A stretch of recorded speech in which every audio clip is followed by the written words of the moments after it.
The ultimate Asperger's video. Hi everybody, this video is about Asperger's, the symptoms of Asperger's, and my tips on how to rise above it. Please note that I am not an expert by any means, and I also have ADHD, which affects a lot of my symptoms. My Asperger's symptoms include 1. Eye contact, 2. Childlike body coordination, 3. Lack of situational awareness, 4. Extreme passion or skill at one thing, 5. One-sidedness, 6. Hyperfocus, 7. Prioritization, 8. Distraction, and 9. Social anxiety.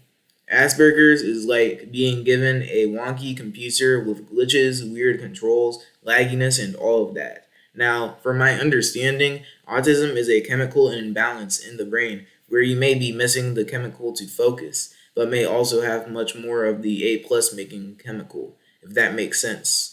Now, it's been one yuck of a journey figuring out about my Asperger's and finding ways to combat it. But I'm currently at the part where I listen to calm classical music to feel like myself. First off, my solutions. For social interaction, practice using eye contact and hand gestures when you talk to people. This will usually make you seem more interested and energetic when talking to the person. For clumsiness, practice balance, smoother body movement, and connecting your brain more to your body when you move around, as if you were playing a video game. Dancing and fidgets will also help. For organization, gather up enough focus to finish the task that you are having a hard time on. You can achieve this by having your every thought be about that task and any other tasks that you need to finish. Lastly, make sure to get it done like it's part of a video game quest. For memory, try sleeping a lot and using a mental code word or a hand gesture whenever you need to remember something. You can always reward yourself when you need to remember that thing by chewing gum or eating any other kind of food. Then, by doing this, you will be tricking your mind into focusing on the food and the things that you need to remember. Lastly, for this section, make sure to look around at your surroundings, even if you feel weird whenever you do it. Stuff you can't control. For emotions, if you burst out, apologize like a civilized person. Sometimes your breakouts might not even line up with what you are really feeling. If you accidentally say something offensive, make sure to not make that mistake again. When meeting someone new, make sure to disclose that you have Asperger's or may unintentionally say something offensive. Also, try practicing your social understanding with some friends. P.S. When meeting someone new, tell them that you listen with your ears, not your eyes. This will easily give you an excuse to avoid eye contact. Now, I do not know every wrestling tip on how to tackle Asperger's, but I can give you some wisdom in the next video. Thanks for watching, and I pray that you are doing well. Video 2. Hi, this is my video series on tips that have helped me to combat my Asperger's. In today's video, I will be discussing social interaction, so let's get into it. 1. You must be fun to talk to. 2. You must share a common interest. 3. You must be yourself. What I've realized from my experience is that to get people to laugh, you have to be creative by saying stuff that is appropriate but unexpected. You see, unpredictability will make people laugh more because they will be caught off guard. You can be more fun to talk to by having a convincing explanation of your passions and why you're so into your passion. While giving this explanation, you should also ask the person if they are interested in what you are talking about. Having a common interest is extremely important. This is because you will share a partnership of goals and passions with the person you are talking to. This will be the start of creating a strong bond with that person. And then number three, which is to be yourself. Don't worry about what the person thinks of you, and don't worry about getting the jokes right. In the end, the most important component is you and your personality. Some extra tips are to act like the person you are talking to and turn their small talk into something exaggerated or hilarious. This is a surefire way to interest them as long as they know that you are just joking. And the qualities of a good friend are as follows: 1. That friend being funny. 2. Sharing a common interest. And 3. Being easy to talk to. Qualities you wouldn't want in a friend include your friend being 1. Boring, 2. One-sided, or 3. Pushy. Now, these are just some strategies that work for me, but I don't know everything about how to reduce autism. So, if you're looking to get better at finding autism or Asperger's methods that work for you, please take a look at my Google Doc on how to get good at problem solving. And video 3, the finale. Exhibit A, eye contact. So you may feel uncomfortable looking people in the face, and that's understandable. I mean, it feels like you're staring into their soul and like they're returning the favor, but it's really not that deep. You see, the person you're talking to doesn't even know how awkward you are feeling. Also, think of it like looking at a YouTube video. When you're watching YouTube, you don't care how you look at somebody's face in the video because they cannot see you through the screen. It's the same in real life. You just have to experience the world, look at your surroundings, and look people in the face without worry. And the thing is, it would look more natural for you to be staring at them instead of looking away, because in that case, at least they would know that you're listening to them. Exhibit B, speak. Now, I know that most of you guys, if you're autistic, come up with great ideas and ideas in your head. However, either three of these things happen. One is that people perceive your joke the wrong way and may even get offended by it. 2 is that your anxiety is already holding you back from saying anything.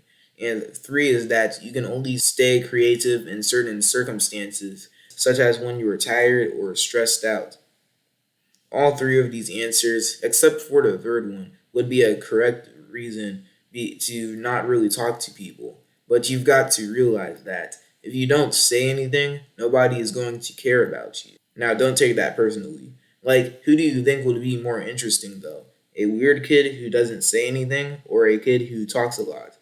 Even if the kid who talks a lot says some of the weirdest stuff, people would still gravitate more towards him because he always has something to say. He's more interesting. He's got more of a personality. If you want to be an artist, a game dev, a comedian, etc., don't be held down by the mistakes you've made in the past. If you've said something weird or offensive in the past, then you as a human being have already learned from that mistake. The main takeaway is that you should always express yourself. Otherwise, you won't really matter that much in the grand scheme of things. Please don't take that personally. And last but not least, Exhibit Z, body movement. Remember anxiety? Well, it can affect your body movement too. I always used to walk weird because I was sort of focused on not bumping into things or not looking awkward or walking properly, etc. The ironic part about it all being that my worries about the way I looked to people are what made me look awkward in the first place. Of course, there are some other factors, such as my clumsiness or the severe lack of space at my school, but all in all, you just need to walk regularly without any of the stress. So to recap, all you need to do to beat autism is stop the anxiety and warn people that you can at times say stuff that is rude or offensive. Bonus ducks. My Asperger's experience. The science that goes behind neurotypical brains is so fascinating. You see, for neurotypical people, when they are born, their minds are already filled with complex social skills, understanding, motor coordination, and more. These normal neurotypical people will acquire more and more skills as they get older, like leveling up in a video game. However, for us autistic Aspie people, it cannot be more contrasted. In my experience, I walk weird, I barely look at my surroundings, I usually manage to offend people, even though I don't mean to. I move my limbs in a weird, rigid kind of motion, and I'm kind of anxious about how I look to people on the outside. I also have issues understanding social cues and situations where neurotypical people would barely give thought into. Now, I did not think that I had this social understanding issue at first, but that is only because I am too clueless to see how clueless I am. Like this one time in science class, everybody was asked to observe a picture about a dog destroying the whole house. Now, after the teacher asked us how the mess could have happened, aside from the dog causing it, we were asked what would happen to the dog. I answered this question by saying that the dog would be unadopted. The whole class gasped at what I had said. Now, here's the thinking behind what I said. I thought that the dog destroying the whole house would be very disconcerting to the owner and would result in the dog being owned by somebody else. Some way, somehow, right? What everybody probably thought I said was that the owner should just leave the dog out on the streets or something, but that is not what I meant by any means. This is why I should have explained my thinking better. Along with that, I should have also thought more about how my comments would affect people from their point of view. Even though that would be too much to always be worried about, I could have still done it. And here's a tip. ADHD is great for casual conversation with people because you are always thinking of hilarious stuff in your head, which can be kind of distracting, especially when you're laughing at the stuff in your head. I mean, is that just me? But, it's still a really good tool to use in the right context. And you can express that during conversation with people. Now, if you guys are still struggling with social anxiety, then here's like my experience with it. Basically, a little like a few years ago, I looked at all of the embarrassing mistakes that I had made, like all of the weird things that I had said, or the offensive things that I had said to people by accident, stuff like that. And I decided, you know what, I'm going to be the best version of myself that I can be. I'm going to be great at social interaction. I'm not going to make another mistake ever again. Um, I'm going to just be perfect. And, no human being is perfect. So that was not a good expectation to put on myself.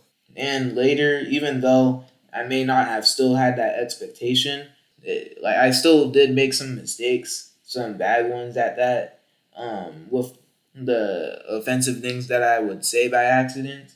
And so I kept on beating myself up over that until it got to the point where recently I just like turned into an introvert. Like, I did not feel like talking to people. I had this awkward storm cloudy feeling in my gut. Uh, I just did not really feel like myself.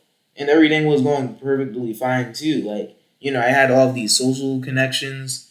I had been making jokes like the week or two before.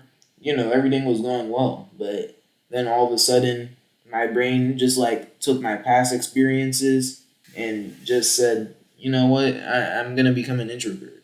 So that social anxiety just left me feeling kind of depleted. I was already tired at that point, like a lot, but I still managed to push through in the end. And one night, I just decided to push the anxiety out of my head. I just decided, you know what, I don't got no time for this, and then I just started straining my head and all of my last brain cells into just kicking the anxiety out. So that's just the way that it happened for me. Uh, but for you guys personally, I'd recommend either not beating yourself up over the mistakes that you've made, talking about your issues with a trusted friend or family member, or I don't know, just have more self esteem.